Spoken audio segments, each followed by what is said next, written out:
័យពលពតខ្ញុំឃ្លាតយូរហើយមិនគួរនឹកឡើយសម័យយងខ្នង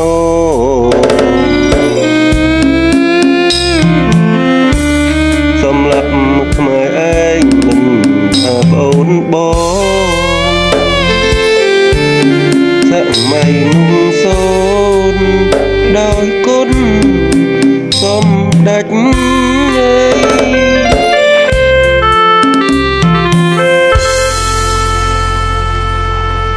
ឆ្នាំ8 ខែព្រមទាំង20 ថ្ងៃទាំងក្មេងប្រុងស្រីស្លាប់ដីលៀននាងសម្រាប់ឥតគិតមិនថាក្មេងយ៉ាងអើយតែធ្វើខុសសម្រាប់ទៀងអង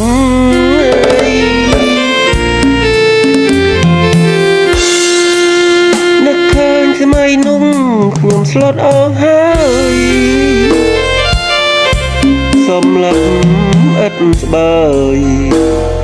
ត្បូងជាប់គល់ឫស្សី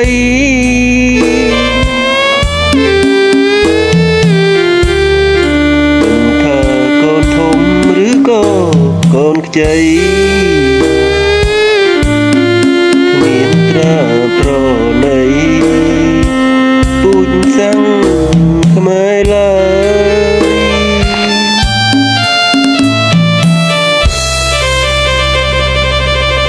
សម័យដែលចូលប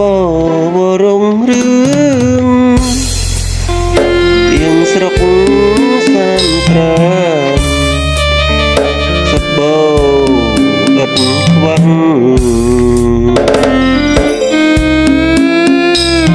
សម័យដែលចូលសម័យឈ្នៀងសង្សារនឹងរៀងនឹកគុណសំដេច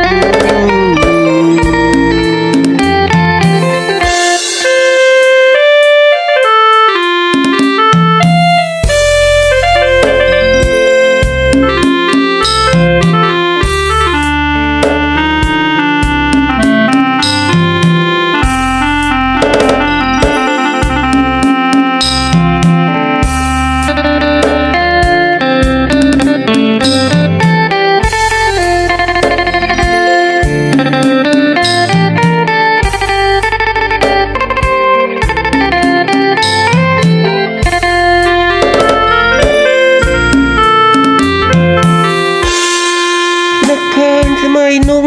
ខ្ញុំស្លុតអស់ហើយសម្រាប់ឥតស្បើយ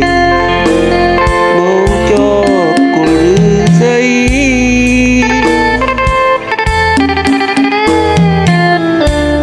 មិនថាកូនធំឬក៏កូនខ្ចីគ្មានត្រាប្រណីពូជសាំងខ្មែរឡើយ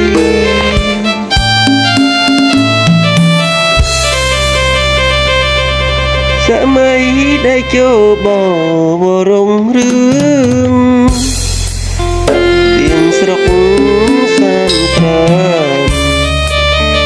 សបោអត់ខ្វះ